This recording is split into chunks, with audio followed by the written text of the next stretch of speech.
მოგესალმებით ქალბატონო მარია. მე გახლავართ საგანმანათლებლო ორგანიზაცია მწიგნობარი საპატიო წევრი ანა ნაკაშიძე.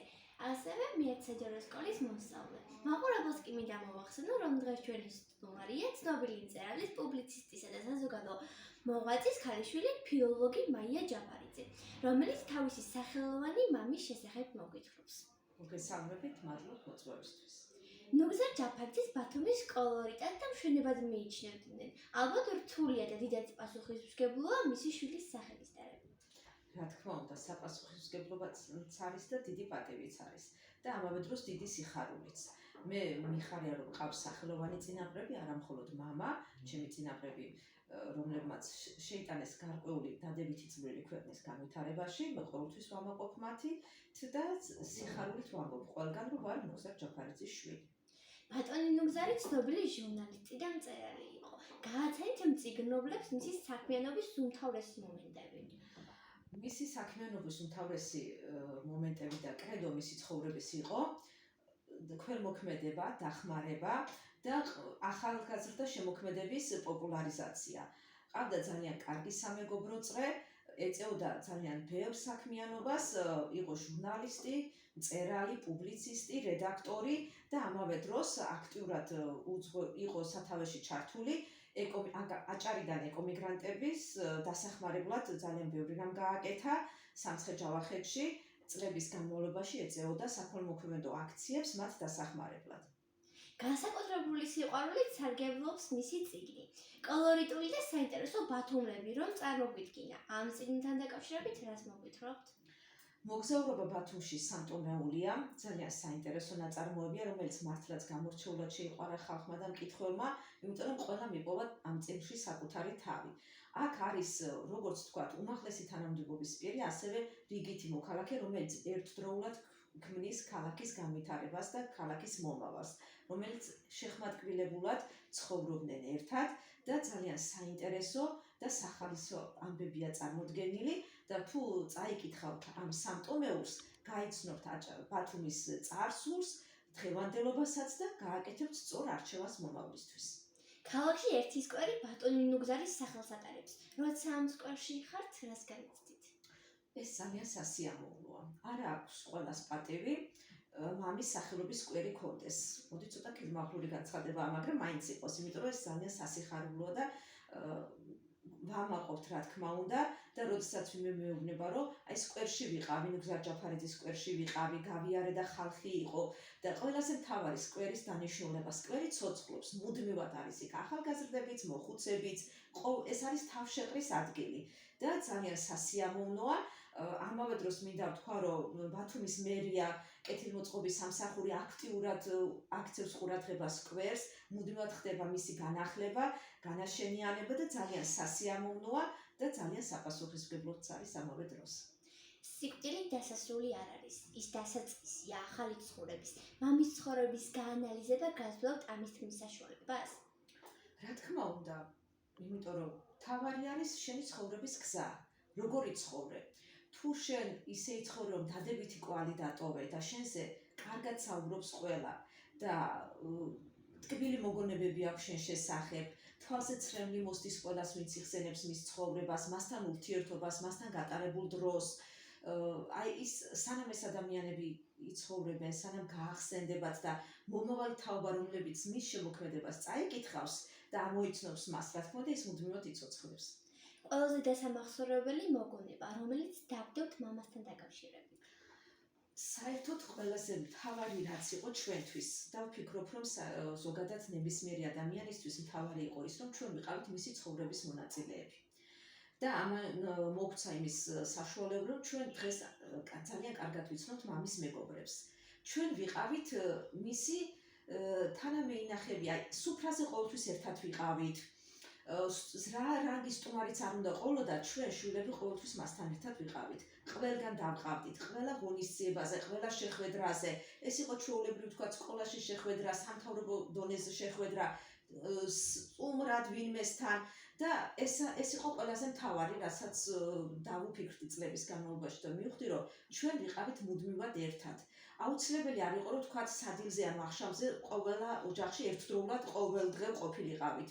შეიძლება დროის ფაქტორის გამო ყველა ერთად ვერ შევკრებილიყავით, მაგრამ ჩვენს მეგობრებსაც ჰქონდა ამის ბედნიერება, რომ არა მარტო ჩვენ, არამედ ჩვენი მეგობრები, ჩვენი ძალიან ახლო ადამიანებიც სარგებლობდნენ ამით. ერთად ვიყავით, მივდიოდით, თუ ჩვენთან იყვნენ ჩვენი მეგობრები, მამა არტოვებდა მათაც და ძალიან ბევრ და ცნობილ ადამიანთან მოგვწევი ასე შეხვედრა და აი ეს იყო ეს მთავარი, ყველაზე მთავარი და ამავე დროს ჩვენ ვიყავით მონაწილეები ამ ყველაფრის. ვის რა შეგვეძლო, ზოგი მღეროდა, ზოგი ლექს ამბობდა, ზოგი ცეკვავდა, ზოგი უკრავდა. პატარები რომ ვიყავით, ცოტა გვეუხერხულებოდა, მაგრამ აი ბოლოს მივხვდი, რომ ეს იყო საზოგადოების წინაშე წარმოჩენა. ჩვენ ამით ვეჩვეობდით ამ დიდებულ ხალხთან დადგომას და საკუთარი შემოქმედების წარმოჩენას. და ეს ძალიან მნიშვნელოვანია. მეგობარი ჩვენი სულის ნაწილი და სახეა. როგორ და ვის მოიგონებდით მის მამის მეგობრებიდან? მამის მეგობრებიდან ერთს კონკრეტულად ვერავის ვერ გამიხსენებ. იმიტომ რომ ისეთი კარგი მეგობრები ყავდა. ძალიან ბევრი უკვე აღარ არის ცოცხალი და ძალიან გული მწყდება. ერთი თაობის ადამიანები დაახლოებით ერთ პერიოდში ძალიან ბევრი დაკარგა ქალაქმა და ქვეყანამ.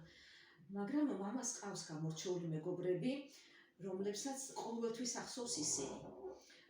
არ მიწყენენ მამის უახლოესი მეგობრები, რომლებიც ბათუმში ცხოვრობენ, მათთან ყოველდღე გვაქვს ჩვენ შეხება, მაგრამ მაინც გამოვყოფ ქუთაისელ მეგობრებს, რომლებიც დღესაც არ ივიწყებენ, აი 11 წელია გასული და ყოველ დაბადების დღეზე, მამის გარდაცვალების დღეზე, 2-დან 1-ზე აუცილებლად ჩამოდიან ბათუმში ჩვენთან და მის საფლავთან მიდიან და პატივს მიაგებენ. საახალწლო და სააღდგომოთ დღესაც ძღვენს გვიგზავნიან ქუთაისიდან. აი ამდენი წლის შემდეგ ეს არის ჭეშმარიტი მეგობრობა. ხო შეეძლოთ რომ აღარ არის ნუგზარ ჯაფარიძე და გაეწყვიტათ ეს კავშირი. აი ისინი მეგობრობენ ჩვენს ოჯახთან და მის სულს ასე მიაგებენ პატივს. გაკვეთილი, რომელიც მამის წყალობით კარგად შეიმეცნეთ. გიყვარდეს ადამიანები. მას ჰქონდა უდიდესი პატიების ნიჭი. ყველას პატიობდა, რაც არ უნდა დაეშავებინა. ეს ჩვენ ყოველთვის გვიკვირდა, რომ როგორ შეიძლებოდა რომ ადამიანმა აი ასეთი რაღაცა გაგიკეთა, მაგრამ მაინც პატიობ მას. ის იყო მიმტევებელი და ამით იყო გამორჩეული და უყვარდა ყველა. ოჯახი, შვილები, მამა, ამ კუთხითაც მოიგონიეთ ბატონი ნუგზარი. ჩვენ ძალიან კარგი ურთიერთობა გვქონდა. აი ეს იყო დედის დამსახურებაც. ჩვენ ერთად ვიყავით ჩართული სახალისო თამაშებში. ოჯახი ერთად ვაწყობდით სპექტაკლებს და მონაწილეობდით სულ ყველა ოჯახის წევრი. ასევე მამა გვამეცადინებდა, აი როგორ გაკვეთილებს არ გვასწავლიდა არასდროს. ამ პროცესში აღებულობდა მონაწილეობას, მაგრამ დაგვაჯენდა, დაგვიწერდა რამდენიმე სიტყვას, რომელიც ერთმანეთთან კავშირში არ იყო და ჩვენ უნდა შეგვექმნა შემდეგ პატარა მოთხრობა, პატარა თხზულება. აი ჩვენს გონებრივ განვითარებაზე, უნარების ჩამოყალიბებაზე ზრუნავდა. და ამავე დროს კიდევ მინდა გავიხსენო, რომ როდესაც ის სახლში მოდიოდა, ხო? როგორ დახლიც არ უნდა ყოფილიყო, თუ ჩვენ მქონდა სრული რომ სადმე წავსულიყავით, ამდენჯერმე მახსოვს, რომ მithქვავს მამისთვის სახლში რომ შემოვიდო და სანამ გაიხდიდა და სახლის სამუშ ჩაიცმევდა, მოდი წავიდეთ სადმე ნათესავებთან და არ დაზარდებოდა, ყოველთვის მივყავდით თავის მეგობრებთან და ძალიან კარგად მახსოვს ბატონ აბელ სურგულაძესთან, მამია ვარჩანიძესთან, აი ასეთი შეხვედრები და ვამაყობ რომ ამ საღამოების მონაწილე ვარ. მამა რომ ცოცხალი იყოს, რას კითხავდით ახლა? მამა რომ ცოცხალი იყოს, მე მგონი რომ უფრო დარიგებას მოგცემდა და გვეტყოდა რომ თქვათ რა გავაკეთოთ უკეთესად და ამას ვკითხავდით რომ როგორ ცხოვრობთ ჩვენ, ვაგრძელებთ თუ არა ისე მის გზას, როგორც საჭიროა, თვითონ როგორ ფიქრობს. და ამავე დროს აქვე წაგიკითხავთ ლებს, რომელიც ჩვენ მოგვიწყნა შვილებს. რადგანაც შვილებსია საუბარი.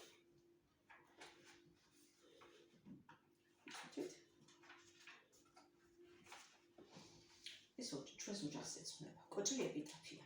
ჩემი ცხოვრების გზაა ბოჰემა, სხვა გზას არასდროს აღარ ვინატრებ. გზებს ბილიკები ისე მოება, თითქოს აკლდაო სიტყვას სიმართლე. იცოდეთ ჩემო კალთაკმეველნო, თქვენთვის ვიწვოდი ვკვდებოდი თქვენთვის.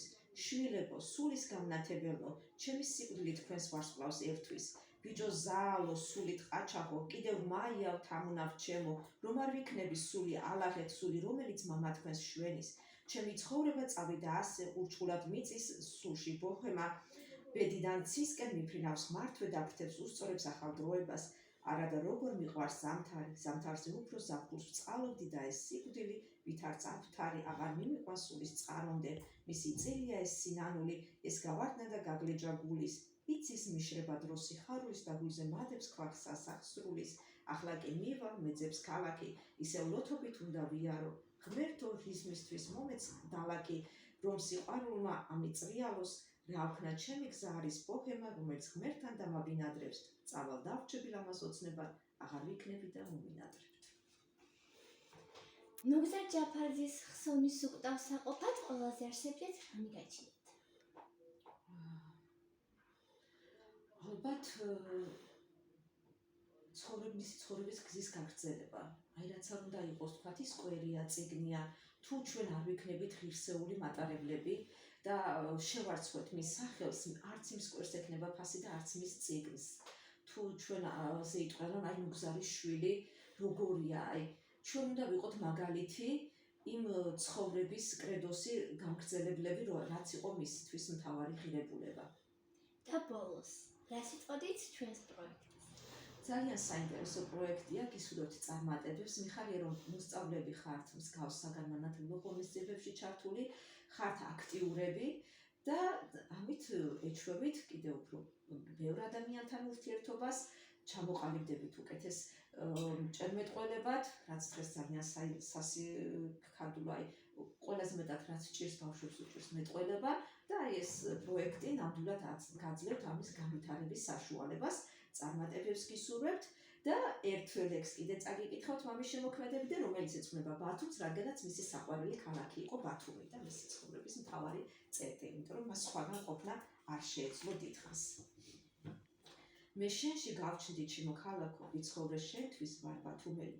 მოვედი მინდა გელაპარაკო და სათხებსელო გითხრა უთქმელი, გითხრა გასმინო შვილების შენი, სიტყვა და საქმე როგორ აყვავდა, იმათი შუბლის ნაოჭი შვენი, სხვა ბათუმელი ბათუმს არ გყავდა, რუსი, სომეხი, აფხაზი, ქურთი, კიდევ რამდენი ლეკი, ბერძენი, ყველას ნამუსის დახურე ქუდი, შეუძლებელი საქმე შეძელი და იმათ კერპებს როგორც ეჟვანი, ძმობის თილის მაგულზე შიავი, უხსოვარ დღიდან მოდიხარ ასე გაღმა რამდენი მტერი აოტე, დარჩი ქართული ჯიქნებით სავსე, ტყბელის წიგნით და ვეფხის ტყაოსნით, დარჩი, გადარჩი, გაინაპირე ყანა, სამაგრი ქართულ ნადურით, თუ რამეს ვფიქრობ შენთვის ვაპირებ, მომაქვს სურვილი ან დამატური, მე შენში გავჩნდი ჩემო ქალაქო. გიყვარდეთ ის ადგილი, სადაც ცხოვრობთ. მადლობას გიხდით მობრძანებისთვის, წარმატებებს გისურვებთ. დიდი მადლობა მოწვევისთვის, ასევე თქვენაც გისურვებთ წარმატებებს. მადლობა.